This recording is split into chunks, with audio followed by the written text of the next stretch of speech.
Buenos días. Thank you.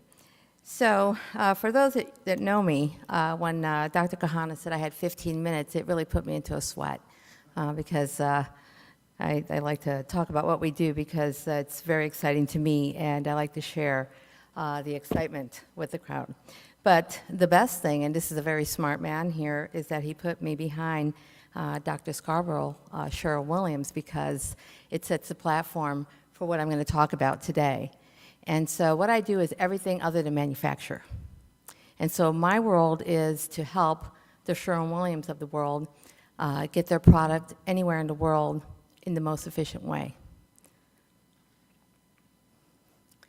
So my slides are not going to represent what you would typically see if I was talking about Interchez, because what I wanted to talk about is the world and the bottom of the pyramid and how we affect it. And so for myself, and I'm going to tell you right now, it's really hard for me to stand still right here because typically I walk around. So I'm going to try to not walk away from this microphone. Can I take this with me? I can't take it with me. So, you know, when we talk about the pyramid, we're talking about, as your instructor said here, is the lowest portion of our economy, the poorest countries. And so I'm going to flip back and forth between the world and what we see in the United States. Oh, thank you. This is fun. It's like the clown mic. Is on? Can you hear me? No?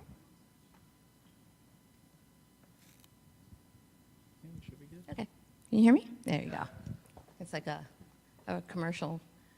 So the reason is, the reason I'm switching between the two is because, too far. They both affect each other, correct? So Interchez, my company, has come out of need.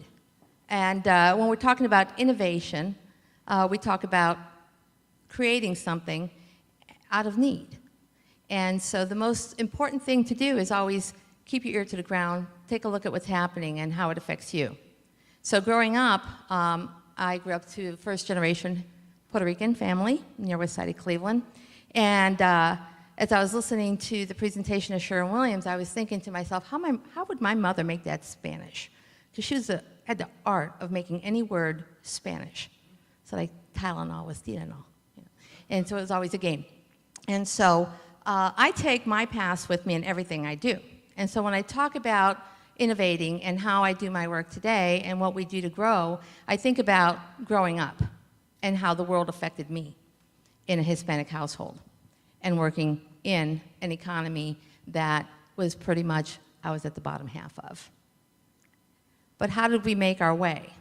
And how did we affect the economy ourselves, even though perhaps we were the lowest in the pyramid in my neighborhood? And so what that was how do we spend our money? And the way we spend our money is by what we need the most and what was needed by us at the time to get to the next day. And so when I look at my customers, I look at what is it that the customer wants to achieve. You know, in today's economy, we're looking at change, big change right now. It's a little scary time right now because we don't know what's going to happen, big time. But for me, it's a little exciting too, because when the economy changes, sometimes it really boost my business because people will outsource. When the economy's down, people tend to outsource.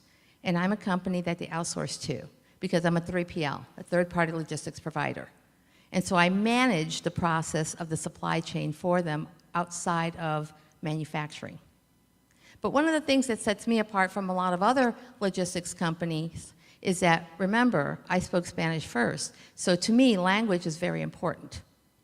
And when we started our company, the way it started was, actually, I was teaching Spanish at the time, and I was the head of a language department, and NAFTA happened, and someone came to me and said, hey, we lost some equipment down in Mexico, can you help us? I thought, oh, that's interesting. They can't speak to them. What a good concept. So one of the things that we do today, we offer over 150 dialects so that we can talk to the world. And so one of the slogans that we have at Interchez is we speak the language of your supply chain, wherever it's at in the world. And so we do a lot of things for our customers other than just move their freight. We help them communicate. We help them not insult anybody by taking a look at how they're saying something and what the culture is that they're saying it to make sure that when they say it in a way that is communicated to the culture that they're working within or within the communities, because it's a dialect in some areas. So as a company, the large manufacturers are out there expanding into the world. They're looking at how to work within a country, which means they're working within the government of that country, they're working with the people in that country. And my title here is The Race to the Bottom, and the reason I put that is because right now, large manufacturers and everyone out there is trying to find out, how can we increase our sales, right? So when you're looking at other countries and you're looking at the lack of monies that perhaps other countries portray, how do we get to expand our market and expand our products within these other countries? Well, again, how did our company come about? Well, not only do we find a niche of a language that's missing within the supply chain of moving freight now outside of the United States, that we can help with translating and interpreting the documents that are moving with the freight to get it there. We're also looking at efficiencies on how to keep the costs down so that the products can stay reasonably affordable in the areas that they're being sold. And so we have to look for efficiencies. And so when we talk about efficiencies, we're talking about technology, right? Because technology is going to help you be efficient. We are very much a technology-driven company. Everything we do, we are constantly developing our software.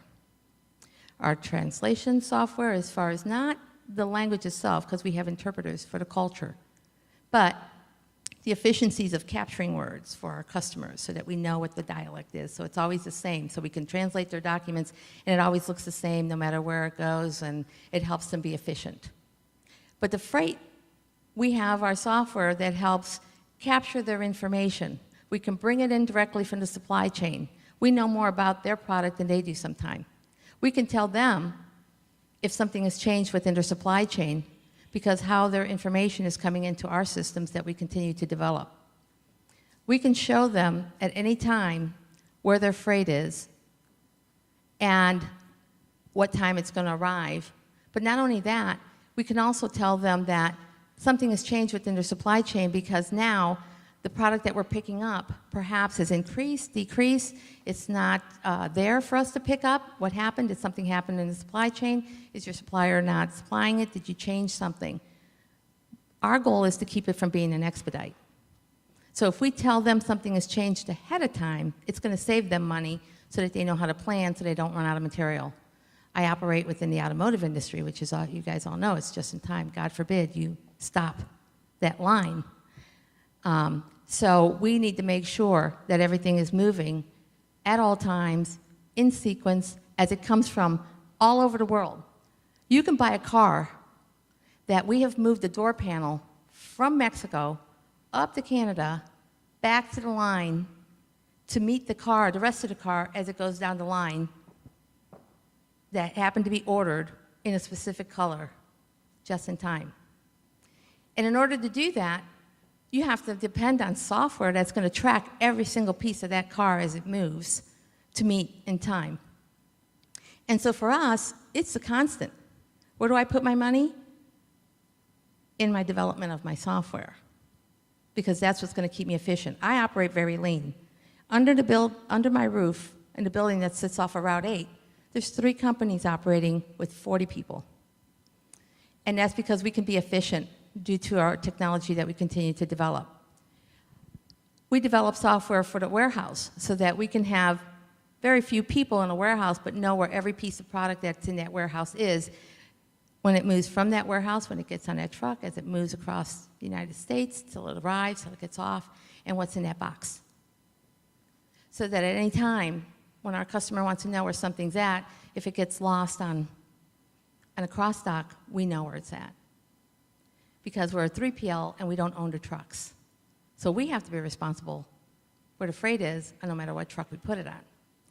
So that's going to keep the cost down for our customer because now they're paying less for their freight. that's going to keep me competitive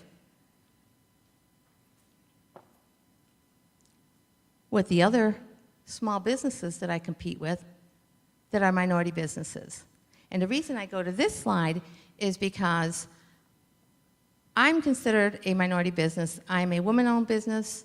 I'm a minority business. I compete in an area where companies like myself are funded or certified by organizations like Minority Supplier Development Council, the Women-Owned Business Councils, where they help us grow. They take companies like mine, and they help me grow by putting me in front of companies like Sherwin-Williams and other companies that I can show what I can do, because by myself, they'll look at me and say, well, what can you do as a small business? Now, why that's important is, in order for Sherwin-Williams to know that they always has a customer, and I'm sorry I keep on using your company, but you were first, so. They need to make sure they have the customer to buy. And so in order to have that customer to buy, when you look at the stats of the fastest growing population being Hispanic, African American, and minority group, we need to make sure there's money in their pocket to purchase. Women are the biggest consumers. Women have always been out there buying, right? Who buys everything? The women in the house. And if they don't, it probably goes back to the store. Sorry, guys. But so women-owned businesses are important to manufacturers of products. Minority-owned businesses are important because we're growing so quickly. We tend to hire other minorities. So you need to put that money in their pocket so that they can spend it. The other thing is, marketing to these individuals, you need to know the culture.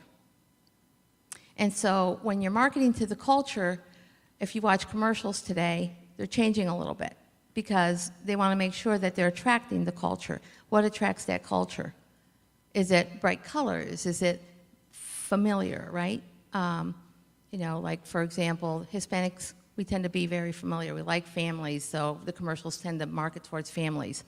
So when you take a look at Interchez Logistics, we are more than just a logistics company. We're Interchez Domestic, we're Interchez Global, we're Interchez Translations, we're Interchez Technologies. Because in order to operate in a global economy, we have to be able to touch all the different parts of the supply chain.